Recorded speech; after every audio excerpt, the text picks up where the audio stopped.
যশোরের রাজপথ আজ যেন নতুন এক বার্তা দিচ্ছে।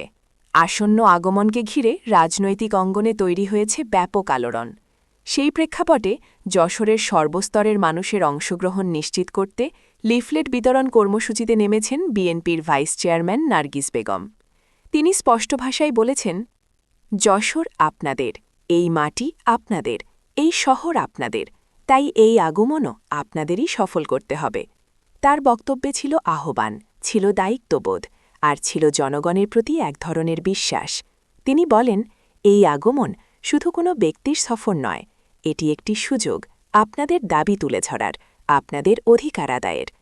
নার্গিস বেগম আরও বলেন, আপনারা আপনাদের দাবি দাওয়া তুলে ধরুন, প্রধানমন্ত্রীর কাছে চেয়ে নিন, আপনাদের অধিকার আদায় করে নিন, আমরা তো কেবল উপলক্ষ মাত্র।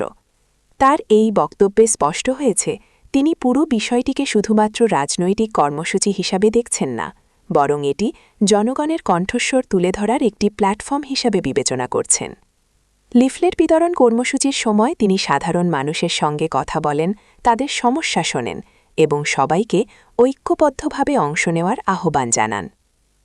শহরের বিভিন্ন গুরুত্বপূর্ণ সড়ক, মোড় এবং বাজার এলাকায় এই কর্মসূচি পরিচালিত হয়। তিনি আরও বলেন, যশোরের মানুষ সবসময় সচেতন, সবসময় সংগ্রামী, আপনারাই পারেন একটি ইতিহাস করতে, তাই সবাই একসাথে এগিয়ে আসুন, এই আগমনকে স্মরণীয় করে তুলুন। তার কথায় উঠে আসে প্রত্যাশা, যেন এই সফর ঘিরে মানুষের মধ্যে নতুন উদ্দীপনা তৈরি হয়, যেন সাধারণ মানুষ তাদের ন্যায্য দাবি তুলে ধরার সাহস পায়। রাজনৈতিক বিশ্লেষকদের মতে এ ধরনের বক্তব্য এবং মাঠ পর্যায়ের কর্মসূচি আসন্ন সফরকে ঘিরে জনসম্পৃক্ততা বাড়াতে গুরুত্বপূর্ণ ভূমিকা রাখতে পারে। সব মিলিয়ে যশোর এখন প্রস্তুতির শহর, প্রত্যাশার শহর, আর সেই প্রত্যাশার কেন্দ্রে রয়েছে একটি আহ্বান।